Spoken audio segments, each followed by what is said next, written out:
To it. What do you have to say about the story of my life?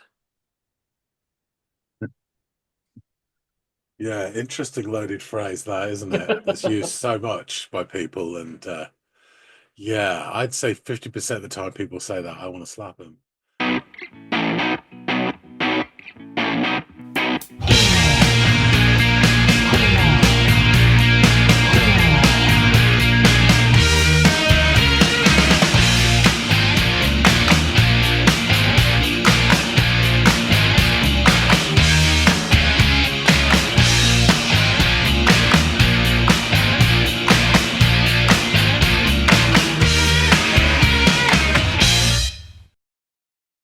Hey, everybody, peeps, and welcome to another episode of That's Audiophiles. My name's John. His name is Andy. You're my last breath. You're a breath of fresh air to me. Hi, I'm empty. Tell me you'll care for me. You're the first thing and the last thing on my mind. In your arms, I feel sunshine. More on that later, I promise. But first, we have a track to listen to. Andy, what have you got in the chamber for us today? We are going to be revisiting a band that it has actually been some time since we've listened to. That band is Social Distortion. Do you remember doing Ball and Chain? Yes. Now, for some reason in my head, I remember there was sort of like posty punk kind of type of thing, American. But for some reason, they are just inextricably linked with Johnny Cash in my head. Yeah, well, I don't know why. It's probably their cover of Ring of Fire. That's probably it. Yeah. There you go. There's something, but yeah, it was just like as soon as I heard Social Distortion, I just thought Johnny Cash straight away. Yeah. So that is why. That is why. Yeah, maybe some point down the line, if you're not familiar with it, we'll have to check out that cover of theirs, Ring of Fire, that they do by Johnny Cash. But that is not the song that I'm bringing to the table today. Today, I am bringing the song Story of My Life by them. So I'd be interested to hear what you have to say about these guys, this being your second listen. And as I stated before, it's been a while since we've checked out the last song, Ball and Chain by them. So if you're a little hazy on their sound or whatever, this is a perfect chance to garner some clarity and check them out once more. So, okay, we'll do.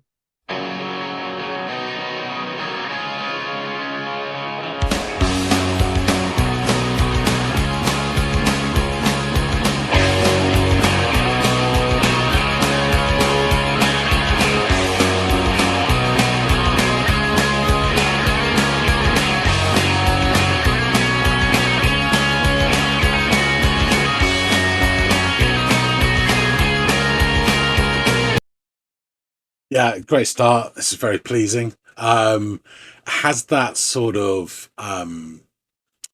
American indie rock, alt rock, sort of slightly country-fied Americana sound, something like Old 97s or Guadalcanal Diary from my reference point. But yeah, I really like the second guitar comes in over the top and gives all the sort of slight embellishments to it, but it's a really solid beat to it, and it's kind of infectious. Good start.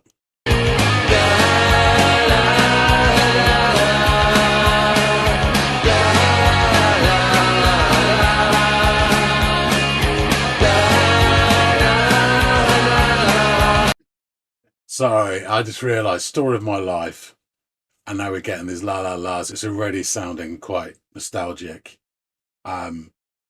If it's going the way I think it'll go on about his childhood, school, jobs, old boss, girl, family, friends, dreams, music, I guess. We'll see how it goes. Story of my life. Well, high school seemed like such a blur. I didn't have much interest in sports or school elections, and in class I dreamed all day about rock and roll.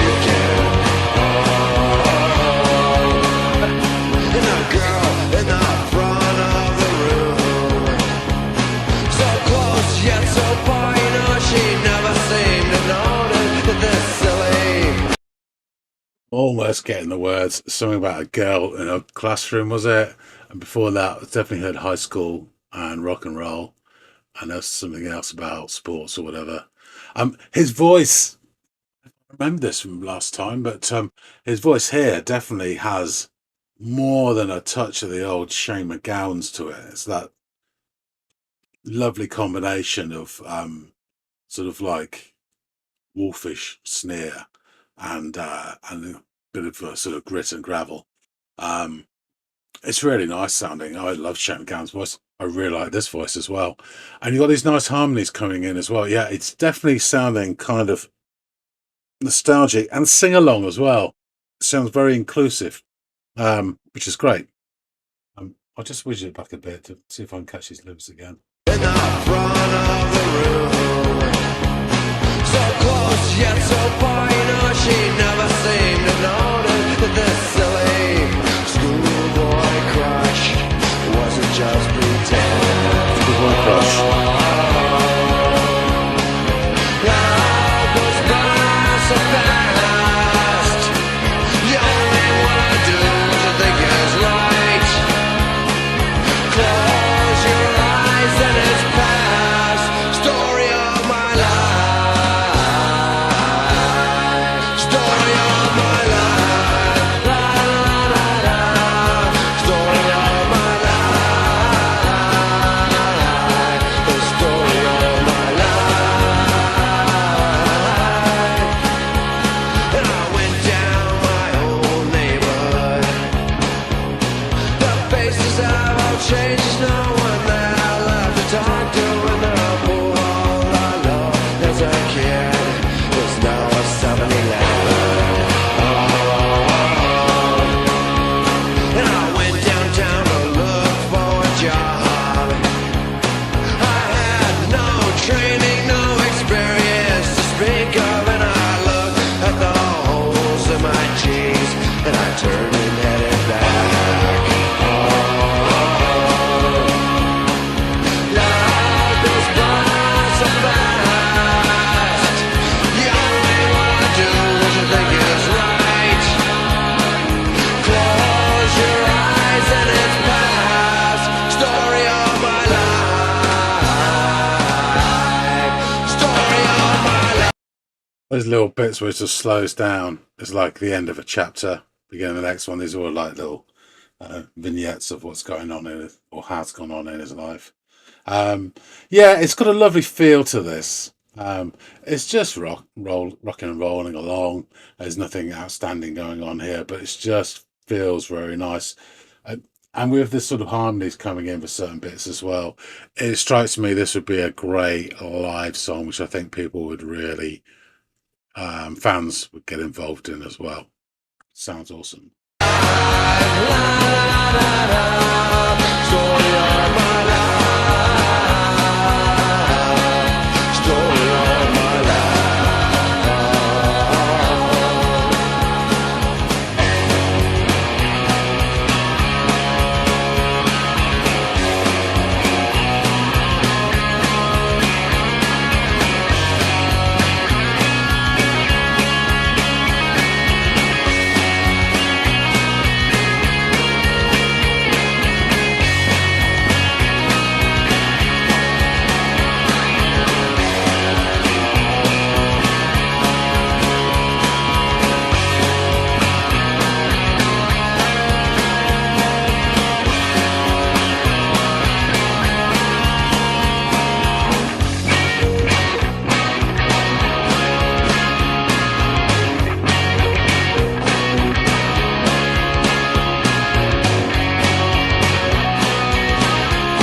All right, well, that's like nostalgia right there. Something about, sure, he says sitting on the edge of my bed and knocks out another love song, thinking about where you are, what you're doing now, and when you're coming back.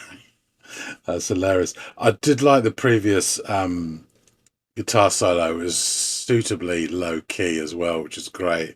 And then into that verse that just preceded this was suitably choppy. I think like they took out the second guitar, so you just had the rhythm section and that sort of first guitar just strumming along. So it accentuated the beats. So there was not so much in between them. So it sounded really nice. Yeah, yes, it's all good stuff towards the end. So fast, you only wanna do what you think is right. Close your eyes and it's past. Story of my life. Da, da, da, story of my life.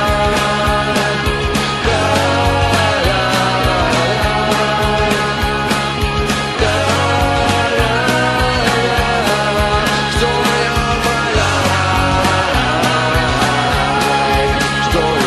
my life.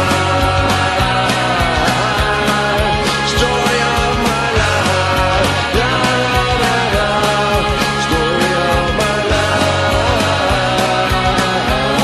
The story of my life.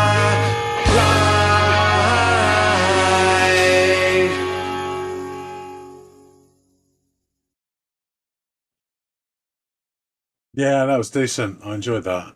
I don't know if it was the vocal thing, but it sort of felt a bit sort of a less Irish, a more American Pogues type feel to it.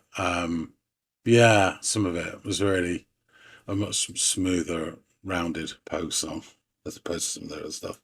But yeah, rhythm section was decent, really steady beat, and the bass line. I mean, if the bass line was a dance, this would definitely be sort of line dancing, just stepping enough to accentuate the sort of rhythm, and that's it. It didn't go off down the garden path or stray very far from sort of like four notes to a bar type thing. The guitars were great, again pretty simple but really effective, and I loved his voice. Yeah, it's just a really good nostalgic song. Find out some more about this, so I think we'll have to go back and speak with Andy.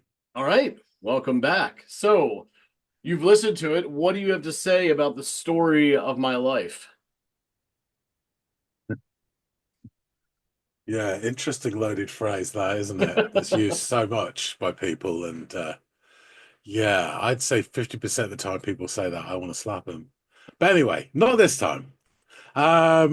Nostalgia. We'll get into that in a second. So the song opens with these rumbustious guitars in that sort of American indie style that kind of looks over its shoulder at country. I mean, the bands that come to mind for me are Guadalcanal Diary and Old 97s, but other bands are available. So even the opening salvo of the la la la la la's in this sounds evocative and sort of, I'm really getting this thing because the title as well. And then this is going to be a sort of looking back type of song.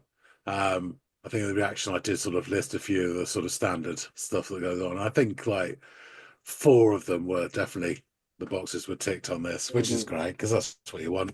So then the singer starts to bemoan his high school days and something about his dreaming of a rock and roll life.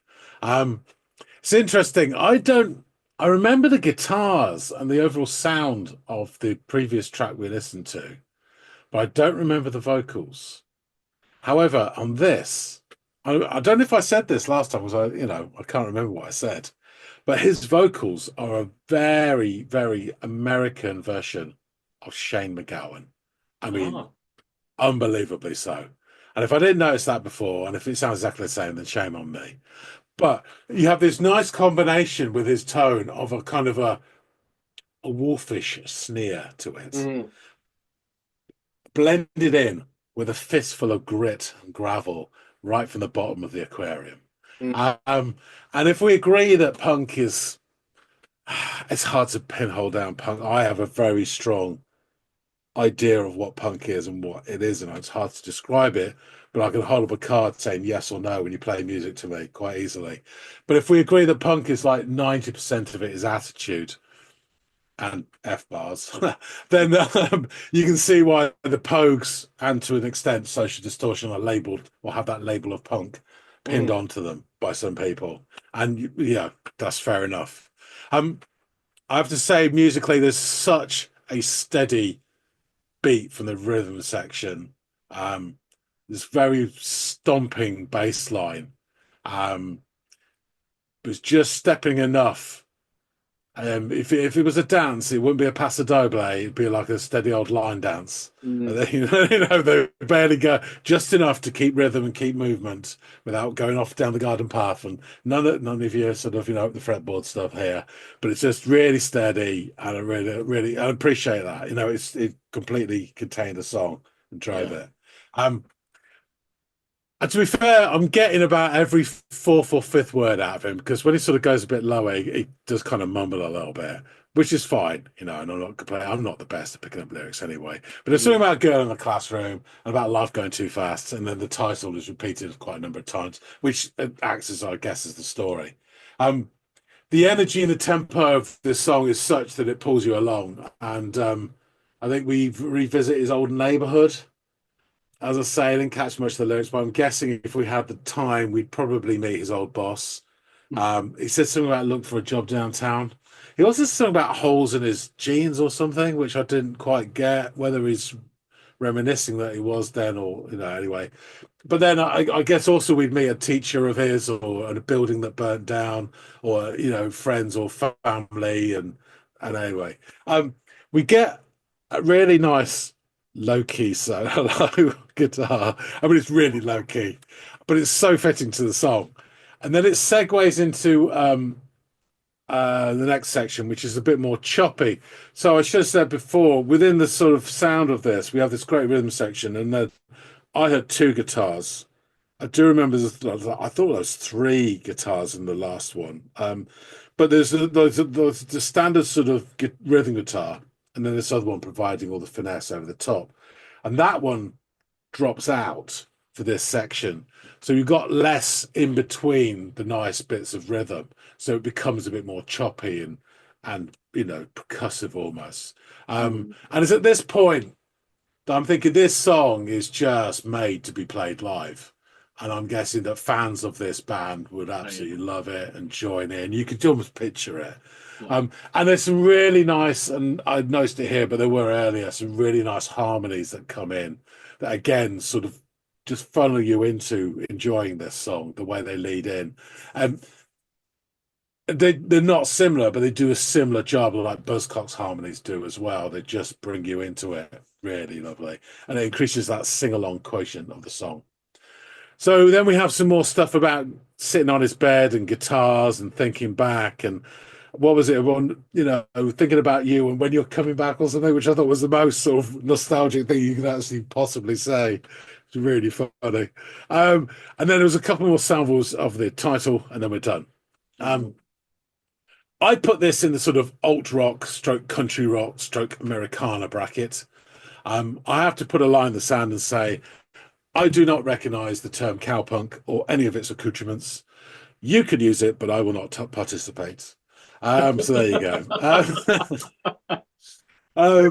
Having said that, this, to use the vernacular, was a pretty linear song, but what it did have was a lovely feel to it, which I guess is what nostalgia is all about. Yeah. And this is a good time with your mates drinking song, and it's to be experienced, I think, with other people. And it's a great feel to it. And it did make me think about something else as well, which we sometimes do on this channel, go off on a tangent. I do particularly. And it made me think of Nostalgia by Veit, which, if you remember, is from the seminal work by Alan Moore, Watchmen. And it's one of the perfumes that it's really interesting because the more I thought about it, I went back and had a look. And it's used throughout the whole of the novel as a thread through, creating this. Stop me if this becomes familiar to any part of history recent. It's used to create an idyllic, idea of a half-remembered past where everything was safe. Mm. And the straplines used in the advertising for Nostalgia by Vites are "The times they are changing. Where is the essence that was so divine? How the ghost of you clings." And it's interesting that Vite, before he decided to blow up half the world with the alien fake attack, whatever, and everything, spoilers, he decided to phase out nostalgia and replace it with millennium. It's just brilliant bit of writing back in 1980 bloody 5. It's incredible. But yeah, it just made me think well about that, about how nostalgia is not just what it is, and the funny phrase, nostalgia isn't what it used to be, but how it's used by people as well. Yeah, it can be a tool or a weapon, if you will. Yes. So yeah. Yes, and we've seen that in the last 5-10 years done very nicely. Thank you. Those times they're harking back to, as we said before, were fucking shit for a certain section of society. But, that's not important right now. Look over there. But with this kind of nostalgia, that's a warm, fuzzy feeling, and it's not distracting you from any terrible policies. It's just it does a really great job. I really like this. Interesting points you made, many of which I find redeeming about the song as well, which is why I wanted to bring it to the channel. I will go over the band a little bit, but not too in depth since we have covered them as mentioned before. But Social Distortion. They are an American punk rock band formed in 1978 in Fullerton, California. The band currently consists of, and currently is wild to me, but Mike Ness, lead vocals, lead guitar, Johnny Wickersham on rhythm guitar and backing vocals, Brent Harding on bass and backing vocals, and David Hidalgo on drums, and David Kalish on keyboards. Social Distortion went on a temporary hiatus in the mid-1980s, mostly due to Ness's drug addiction and troubles with the law, which resulted in extended stints in various rehabilitation centers that lasted for 2 years. Yeah. This guy, Ness, is a real character and fairly resilient, too, I should add. So following the Reformation, the band shifted its style to a country, blues, hard rock, and early rock and roll influenced style of punk. Since its inception, the band's lineup has seen significant turnover, with Ness as the only constant member. Past longtime members have included guitarist Dennis Donnell, bassist John Moyer, and drummers Christopher Reese and Charlie Quintana. After 46 years of performing, Social Distortion continues to tour and record music. And to date, Social Distortion has released 7 full-length studio albums, 2 compilations, 1 live album, and 2 DVDs. Now, I'll say something earlier that you kind of alluded to, seeing this translate really well and imagining that this is a great live song. I think, this must have been back in the late 90s or early 2000s. Ness played a show around here, and I think he played this song. It was either this song or Ball and Chain. I want to say it was this song, or maybe he played them in succession, and he was like, all right, there you have it. If that's all you came out for, you can beat traffic and get out of here now. It's sort of like, all right, this, if all you know us for are these 2 songs, but for the real fans, we got a whole night of great music ahead of us, which is kind of funny because in a way it is like a great live song, but he almost like got it out of the way and was like, look, there's so much more to this band than just those 2 tracks, which there are. But yeah, I just thought it was a very Ness-like thing to do, and made me chuckle when I had heard about that. So Story of My Life is the 3rd track on the band's 3rd album, the self-titled, which is interesting, right? The 3rd album is the self-titled. Usually that's the 1st, but yes, it's so weird when bands do that. There's some that do it much. Like Wire did it like it was about their 12th album or something. Yeah, Weezer's done the same thing where they just start throwing colors at it because it's they're all just called Weezer. So but yeah, so this is the same album that featured Ball and Chain, actually, this Social Distortion self-titled 3rd album. The album was released March 27th, 1990 through Epic Records. The album furthered the country-infused experimentation of Prison Bound, which had, I believe, preceded that. The focus on the alternative rock scene helped bring attention to Social Distortion. The single Story of My Life and Ball and Chain were able to find an audience on alternative rock radio and on MTV. Social Distortion was one of the band's most successful albums to date and their first to enter the Billboard 200. The release peaked at number 128 on the Billboard 200. The album has been certified gold by the RIAA in the United States, and by 1996, Social Distortion had sold at least 250,000 copies, becoming the band's second best-selling album in the United States. Their next album, Somewhere Between Heaven and Hell, sold 296,000 copies. Reviews of Social Distortion have generally been favorable. AllMusic's Mark Deming awards the album 4.5 out of 5 stars and claimed that Social Distortion began to metamorphosize from a rather ordinary LA hardcore band into a roots rock band willing to make with more than their share of attitude, and this process continued on their self-titled third album. For the album's musical direction, Deming states, Mike Ness and Dennis Donnell's guitars sound lean, sharp, and powerful. Ness's vocals are better controlled than ever before, and Christopher Reese's drums have a tight snap that suits both the thrasher numbers as well as the slower, bluesier tunes. So, let's dip into these lyrics a little bit before I add a little bit of context to the song. So, high school seemed like such a blur. I didn't have much interest in sports or school elections. And in class, I dreamed all day of a rock and roll weekend. And the girl in front of the room, so close yet so far, she never seemed to notice that this silly schoolboy crush wasn't just pretend. Life goes by so fast. You only want to do what you think is right. Close your eyes, and then it's past. Story of my life. And when I went down my old neighborhood, the faces have all changed. There's no one left to talk to. And the pool hall I loved as a kid is now a 7-Eleven. I went downtown to look for a job. I had no training, no experience to speak of. I looked at the holes in my jeans and turned and headed back. Life goes by so fast. You only want to do what you think is right.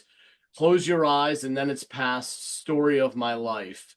And good times come and good times go. I only wish the good times would last a little longer. And I think about the good times we had and why they had to end, which that stanza reminds me so much of a lyric we just talked about in a recent tune that we covered where, the good times are fleeting, but the bad times seem to last forever or whatever I'm paraphrasing, just made me chuckle there. So I sit at the edge of my bed, I strum my guitar and sing an outlaw love song, thinking about what you're doing now and when you're coming back. Life goes by so fast. You only want to do what you think is right. Close your eyes, then it's past. Story of my life, blah, blah, blah, it repeats. So the song describes a man looking back wistfully on life, such as love interests he had as a teenager, and how things have changed and how quickly his life and the opportunity has passed him by. In an article for Rolling Stone penned in 2015 and entitled Story of My Life, Mike Talks 25 Years of Social Distortion, writer Corey Grow interviewed Ness and asked him how autobiographical the song really was, with Ness responding 100%. But what I didn't know when I was writing it was that it was also universal. I don't know how, but I captured a simple human emotion in a song that is universally relatable. I try to write songs like that today, but it doesn't come around that often. So, yeah, and I think he's right. I think that the reason why this goes over so well live and why you, after just one listen, could understand that and come to that conclusion is because of this universal feeling that we've all had at some point when we find ourselves looking back. So I think this song does a really great job of illustrating those feelings and that sentiment. And it's one of my favorite songs by Social Distortion. So I think it was only a matter of time before it appeared on the channel. So here we are. And thank you for giving it a listen, John. Yeah, as you're going through the lyrics there, it just reminded me, we spoke about the girl at the front of the class, So Close and Far Away. Just reminded me of another song a bit like that called Saturday Boy by Billy Bragg. It's got some of the most amazing lyrics in it, which are, again, universal. Yeah. And Bragg is kind of like this musical poet anyway. I imagine that the lyrics are pretty poignant and relatable. I won't spoil it because I'll probably give it to you at some point. But I'll never forget the first, that September, the way she spoke and laughed at my jokes and the way she rubbed herself against the edge of my desk. I mean, stuff like that is just fantastic. Yeah. And it gets better. But anyway, yeah, I'll give that to you at some point. Definitely. Okay. That's a great song. Fair. Yeah. Yeah, and this again has those elements of things that the universality, which makes it accessible. Yeah. And as I say, that's why it draws you in. Yeah, and it kind of gives it this evergreen quality because that feeling will forever be, apropos to whomever is in that situation, whoever's looking back, at some point we all reach the age where we start to look back about as much as we looked forward when we were younger. And it's this interesting, flipping of the coin in life that occurs. And everyone's going to reach that point, and there's going to be songs like this that they gravitate toward or to at least relate to because it is universal, like you said. So, yeah, really cool song, really interesting guy, Mike Ness, and this is a really fine band that I'm glad to see that despite all of his ups and downs and trials and tribulations are still out there doing their thing all these years later. I mean, he had for a while that kind of narrative or biography where you assumed you would be speaking about him in the past tense a lot sooner than we will. So hats off to him for straightening everything out and not being one of these people that we talk about as what could have been or what should have been if it had not been for. So yeah, hats off to him. Thank you for giving this a listen, John. Really appreciate it. Guys out there in the listening audience, please let us know what you think of the song Story of My Life by Social Distortion. This album, Social Distortion, a really great gem of an album. It's got some good tunes on it. And maybe down the line, we will check out more by them. Feel free to offer something up. I've already kind of got like Ring of Fire in the back of my head because I know John is a fan of that song, and there are some songs by Cash that he really loves. I think that's one of them. So maybe we'll listen to that down the line. Whatever, just drop your comments down the field below in the comments field below. We love hearing from you guys. Also, like, share, and subscribe if you'd be so inclined. We really do appreciate it. And it goes a long way to help us here at the channel. So thank you. And hopefully we will catch all y'all in growing numbers on the next installment of the Audiophiles. We'll see you later, guys.